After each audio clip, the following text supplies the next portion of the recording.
yang terhormat Bapak Yudi selaku nanti pemberi materi, yang saya hormati Bapak Ibu KPK, kemudian yang saya hormati Bapak Ibu tim pembimbing P5, dan untuk kegiatan pada pagi hari ini sesuai dengan visi yang tadi sudah disampaikan. Pekerjaan itu ada kewirausahaan, ada bekerja, dan ada melanjutkan. Oke. Bapak Kepala Sekolah atau yang mewakili yang saya hormati, kemudian jajaran Dewan Guru yang saya hormati, kemudian adik-adik siswa-siswi dari SMKN 1 Karanganyar yang kami sayangi. Untuk mengangkat semangat kita lagi, saya kepingin mendengar yel seperti dari SMK. SMK. SMK yang 1 Karanganyar.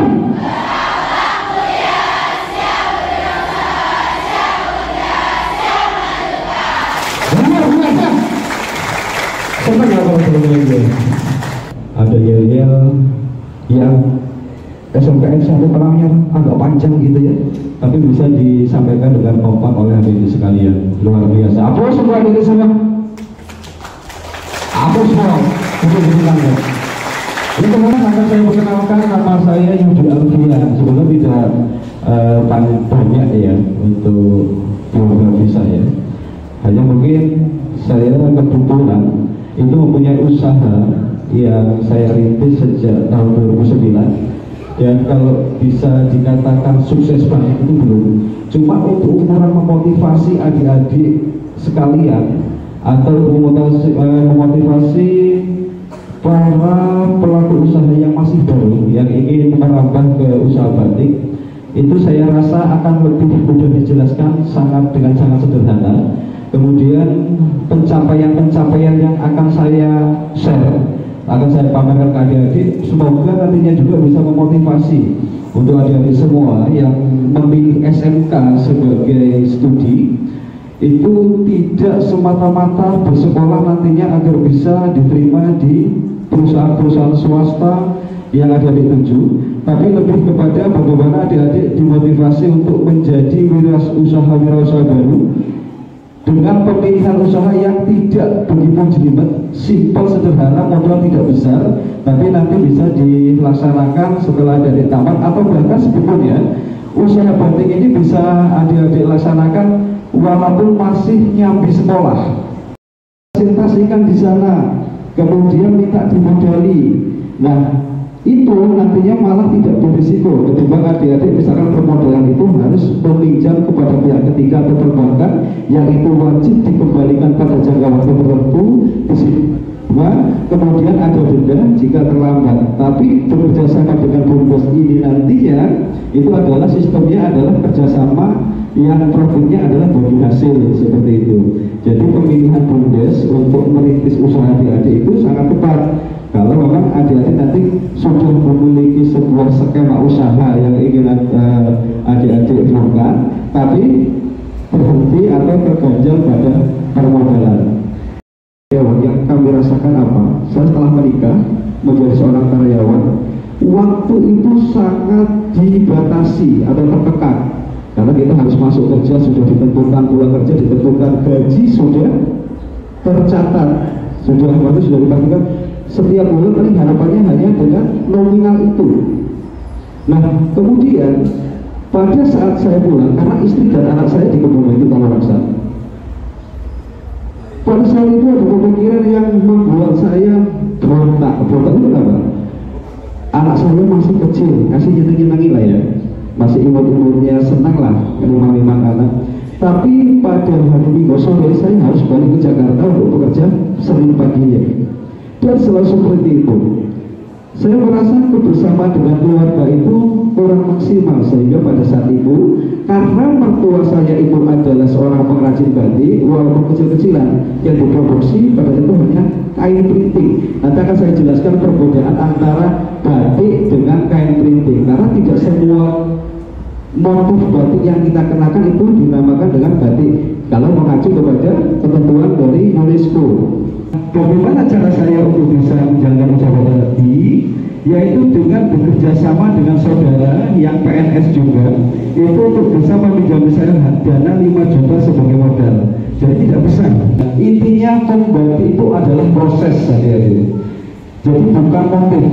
Membatik itu adalah proses. Proses apa? Proses menempelkan malam atau lilin ke media kain yang berfungsi sebagai perintah pada yang berfungsi sebagai perintah pada melakukan pewarnaan. Itu adalah membatik. Jadi ketika ada motif-motif batik, cuma proses pembuatannya adalah tidak menggunakan yang seperti saya jelaskan tadi, itu dinamakan dengan kain tiruan batik atau kain bermotif batik atau kain printing. Biasanya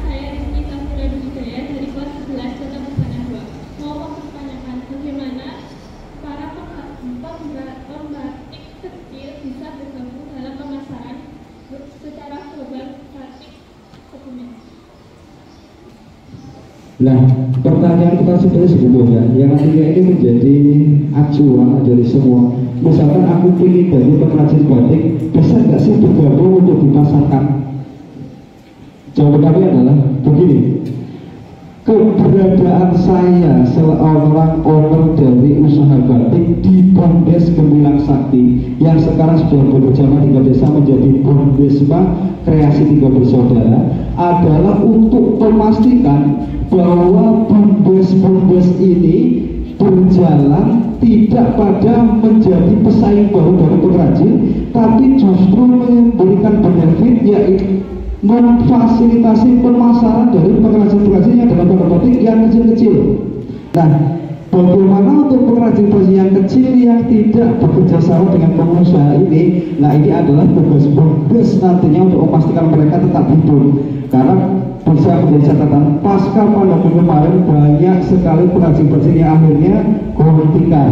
Nah, ini adalah tugas Bondes nantinya memfasilitasi dari pengrajin-pengrajin kecil ini yang mereka bisa membatik, yang mereka bisa membuat sebuah produk batik, namun kesulitan dalam pemasaran. Karena apa?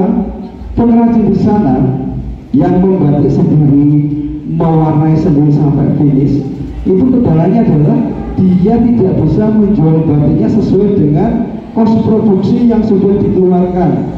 Karena ini keberadaan Bondes nantinya yang akan menjadi solusi bagi mereka. Mereka tidak tutup, mereka akan memberikan produknya ke Bondes. Bondes nanti akan memberikan penilaian ke produknya melalui tim QC. Kemudian pembayaran memang tidak cash, sebagian akan dibayar dengan bahan baku untuk pengrajin ini bisa melakukan produksi kembali, kemudian sisanya baru dengan uang. Itu tidak pada saat hari itu, tapi kalau batiknya sudah laku. Tapi ada harapan besar bagi pengrajin kecil ini, karena di Bondesma ini banyak orang, sehingga banyak tim, banyak relasi, banyak koneksi. Contohnya saja untuk Bondes Gemilang Sakti, pada event KIE kemarin, Gemilang Expo kemarin, kepala desanya Pak Sunan bisa melobi langsung ke Pak Bupati, sehingga souvenir-souvenir batik yang akan dibagikan pada saat ini KIE untuk tamu itu memang diambil dari galeri Bondes. Sehingga apa? Sampai saat ini pun di Bondes kekurangan barang, karena waktu itu terjadi aksi borong. Itu baru satu momen. Kemudian dari tamu Kejari pada saat itu pun mengambil batik untuk souvenir dari galeri kami, belum yang lainnya, sehingga diperlukan koneksi-koneksi seperti ini. Dan ini yang kami harapkan adalah untuk bisa membantu pengrajin-pengrajin batik yang dalam tanda petik kecil tadi. Para pendakwah dari Jogja dulu ya yang berkemudian. Cuma sebetulnya kalau kita berkonsultasi dengan ahli sejarah yang sesepuh yang ada di Kebumen, kita bisa membuktikan bahwa batik hadir di Kebumen lebih atau jauh lebih tua daripada sumber sejarah yang sering kita temukan di internet atau saat kita googling. Karena apa? Terbukti bahwa motif-motif batik Kebumen seperti Sekar Jagat atau Kebumen Jagatan itu konstruksinya sangat mirip dengan batik yang ada di Mojokerto sana. Kenapa Mojokerto? Mojokerto itu adalah ibu kotanya Majapahit, karena batik pertama dikembangkan di Indonesia itu secara sejarahnya ada di pada saat Kerajaan Majapahit, dan itu ada di Mojokerto. Nah, kemudian itu dikuatkan kembali bahwa di Kebumen itu banyak petilasan-petilasan Hindu dan Buddha. Kita tahu bahwa agama Hindu Buddha itu lebih tua dari agama Islam, yang itu menjadi rujukan ke bagaimana batik akhirnya masuk ke Kebumen melalui pendapat tadi. Jadi kita harus berbangga. Berbanganya apa? Di Kebumen itu memiliki motif-motif khas, motif-motif klasik yang itu memang sudah ada sejak turun-temurun dan tidak ditemui di wilayah kabupaten lain. Ada jagatan rantai, jagatan sawahan, kemudian ada jagatan buntal, nanti dibentuk batanan, termasuk seperti yang Pak Baginda jelaskan motif sirikit yang awalnya mancungan, itu pun sebenarnya isinya unsurnya sekar jagad. Yang menjadi pembeda namanya itu adalah pemisah dari motif-motif tadi. Nah, seperti yang sirikit. Kalau kita lihat unsurnya, semua ada gingsing di sana, kemudian ada beberapa bunga, beberapa candang, semua masuk ke situ, dan itu semua adalah motif-motif yang ada atau lahir dari Kebumen. Nah, penamaan motif sendiri itu ada dua, bisa berdasarkan bentuk dari motifnya atau motif yang mendominasi di pelataran atau di dekor. Nah, kalau seperti ini sirikit itu memang dari bentuk motifnya. Next slide. Nah, kalau gingsing seperti ini penamaan berdasarkan dari pelatarannya yang mendominasi, uang lingkaran-lingkaran kecil. Nah, yang kita bangga untuk gingsing ini di Indonesia itu ada namanya Paguyuban Sekar Jagad dari Jogja.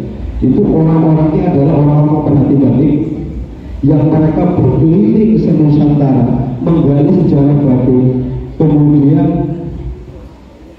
melihat batik-batik asli dari wilayah daerah tersebut, kemudian dulu pernah mampir di Kebumen, kemudian di Pendopo Kabupaten Kebumen, motif gingsing ini mereka membuat menjadi motif gingsing terhalus di Indonesia.